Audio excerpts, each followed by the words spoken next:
ಪರ್ಯಾಯ ಚಿಕಿತ್ಸೆಯಲ್ಲಿ ಸಾಕಷ್ಟು ವಿದ್ಯೆಗಳಿದೆ. ಅದರಲ್ಲಿ ಇದೊಂದು ಪೆಂಡಲಂ ಕೂಡ ಒಂದು.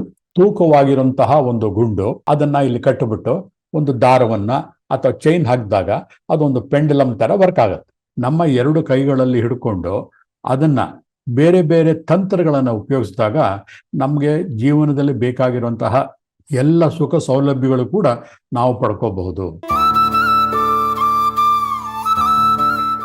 ರಿಸರ್ಚ್ಗಳು ಕಡಿಮೆ ಆಗಿ ಅದರ ಬಗ್ಗೆ ಬಳಕೆ ಕಡಿಮೆ ಆಗಿ ಜನರ ಮನಸ್ಸಿನಿಂದ ಅವೆಲ್ಲ ಮರ್ತು ಹೋಗ್ತಾ ಇದೆ. ಆದರೆ ಕಾಲಚಕ್ರ ಉರುಳುತ್ತಾ ಏನಾಗ್ತಾ ಇದೆ, ಹಳೆದೆ ಮತ್ತೆ ಮೇಲಕ್ಕೆ ಬರ್ತಾ ಇದೆ. ಹಾಗಾಗಿ ಇವತ್ತು ಪೆಂಡಲಂ ಒಂದು ಮಾಯಾದೀಪ ನಾನು ನಿಮ್ಮ ಹತ್ರ ಮಾತಾಡ್ತಾ ಇದ್ದೀನಿ. ಏನು ಮಾಯಾದೀಪ ನಿಮ್ಗೆಲ್ಲ ಗೊತ್ತಿದೆ. ಮಾಯಾದೀಪ ಅಂತಂದ್ರೆ ಒಂದು ದೀಪ ಇರುತ್ತೆ, ಅದನ್ನ ನಾವು ಕೈನಲ್ಲಿ ಉಜ್ಜಿದಾಗ ಒಬ್ಬ ಜೀನಿ ಅನ್ನುವಂತಹ ಒಬ್ಬ ವ್ಯಕ್ತಿ ಹೊರಗಡೆ ಬರ್ತಾನೆ. ಅವನು ಬಂದ್ಬಿಟ್ಟು ಜಿ ಹುಜೂರ್ ಅಂತ ಹೇಳ್ತಾನೆ. ಅವನ್ನ ನಾವು ಏನ್ ಕೇಳಿದ್ರು ಕೂಡ ಆಯ್ತು ಜಿ ಹುಜೂರ್, ನೀವು ಹೇಳಿದ್ದನ್ನೆಲ್ಲ ನಾ ಮಾಡ್ತೀನಿ ಅಂತ ಹೇಳ್ತಾನೆ. ಅದು ಮಾಯಾದೀಪ. ಅಲ್ಲಾವುದ್ದೀನನ ಮಾಯಾದೀಪ ಎಲ್ಲರಿಗೂ ಕೂಡ ಗೊತ್ತಿದೆ ಅಲ್ವಾ?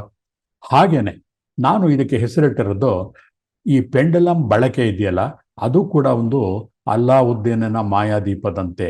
ನಿಮಗೆ ಏನು ಬೇಕಾದರೂ ಕೂಡ ಅದು ಕೊಡಕ್ಕೆ ಶಕ್ತವಾಗಿದೆ. ಹಾಗಾಗಿ ಇದಕ್ಕೆ ಅಲ್ಲಾವುದ್ದೀನನ ಮಾಯಾದೀಪದ ಹೆಸರನ್ನು ತಗೊಂಡು ಪೆಂಡಲಂ ಒಂದು ಮಾಯಾದೀಪ ಅಂತ ಹೆಸರಿಟ್ಟಿದ್ದೀನಿ. ಪರ್ಯಾಯ ಚಿಕಿತ್ಸೆಯಲ್ಲಿ ಸಾಕಷ್ಟು ವಿದ್ಯೆಗಳಿದೆ. ಅದರಲ್ಲಿ ಇದೊಂದು ಪೆಂಡಲಂ ಕೂಡ ಒಂದು. ಹಾಗಾದ್ರೆ ಪೆಂಡಲಂ ಅಂದ್ರೆ ಏನು? ಯಾವುದೋ ಒಂದು ವಸ್ತುವನ್ನ ಒಂದು ಚೈನ್ ಅಥವಾ ಒಂದು ದಾರಕ್ಕೆ ಹ್ಯಾಂಗ್ ಮಾಡಿದಾಗ, ನೇತಾಕಿದಾಗ ಅದು ಪೆಂಡಲಂ ಆಗುತ್ತೆ. ಉದಾಹರಣೆಗೆ ನಾನು ನಿಮಗೆ ತೋರಿಸ್ತಾ ಹೋಗ್ತೇನೆ ನೋಡಿ. ಜಸ್ಟ್ ಇದು ಒಂದು ತೂಕವಾಗಿರುವಂತಹ ಒಂದು ಗುಂಡು, ಅದನ್ನ ಇಲ್ಲಿ ಕಟ್ಟಿಬಿಟ್ಟು ಒಂದು ದಾರವನ್ನ ಅಥವಾ ಚೈನ್ ಹಾಕಿದಾಗ ಅದೊಂದು ಪೆಂಡಲಂ ತರ ವರ್ಕ್ ಆಗುತ್ತೆ. ಇಷ್ಟೇ. ಇದಕ್ಕೆ ಯಾವ ಇನ್ಸ್ಟ್ರೂಮೆಂಟು ಬೇಕಾಗಿಲ್ಲ, ಏನು ಬೇಕಾಗಿಲ್ಲ. ಇದನ್ನ ಪೆಂಡಲಂ ಇವನು ತಿಳ್ಕೊಂಡ್ರಿ. ಪೆಂಡಲಂನ ನಿಮಗೆ ತೋರಿಸಿದ್ದೀನಿ. ಜೊತೆಗೆ ಅದರ ಉಪಯೋಗ ಮಾಯಾದೀಪ ಅಂತ ಹೇಳಿದ್ದೀನಿ.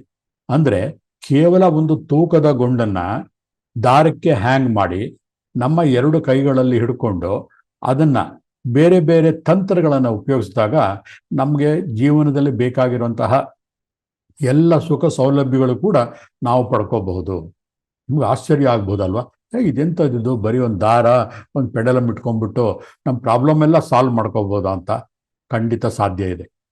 ಅದೇ ಇವತ್ತಿನ ಮತ್ತು ನಾಳೆಯ ವಿಷಯ. ಪೆಂಡಲಂ ಅಂದ್ರೆ ಗೊತ್ತಾಯ್ತು ನಿಮಗೆ.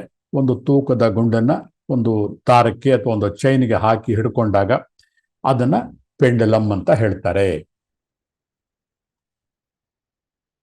ಆ ಪೆಂಡಲಂನ ಬೇರೆ ಬೇರೆ ನಿಯಮಗಳನ್ನ ಅನುಸರಿಸಿ ನಾವು ಮಾಡಿದಾಗ ಏನಾಗುತ್ತೆ, ನಮ್ಮ ಎಲ್ಲ ಆಸೆ ಆಕಾಂಕ್ಷೆಗಳನ್ನು ಕೂಡ ಕಲ್ಪ ವೃಕ್ಷದ ತರ ನಾವು ಅದರಿಂದ ಪಡಿಬಹುದು. ಇದಕ್ಕೆ ಪೆಂಡಲಂ ಡೌಸಿಂಗ್ ಅಂತ ಒಂದು ನಾಮಕರಣವನ್ನ ಮಾಡಿದ್ದಾರೆ. ಡೌಸಿಂಗ್ ಅಂದ್ರೆ ಏನು? ಪತ್ತೆ ಮಾಡುವುದು.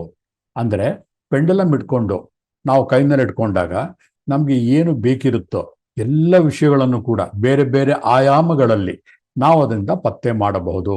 ಹೇಗೆ ಅನ್ನೋದನ್ನ ನಿಮ್ದೆ ಕಲಿತಾ ಹೋಗ್ತಾ ಇರ್ತೀರ. ಬಸವ ಅಕಾಡೆಮಿ ನೋಡ್ಬೇಕಂದ್ರೆ ಜಸ್ಟ್ ಸಬ್ಸ್ಕ್ರೈಬ್ ಆಗಿ. ಯೂಟ್ಯೂಬ್, ಫೇಸ್ಬುಕ್, ಇನ್ಸ್ಟಾಗ್ರಾಮ್ ಅಲ್ಲಿ ನಾವಿದೀವಿ.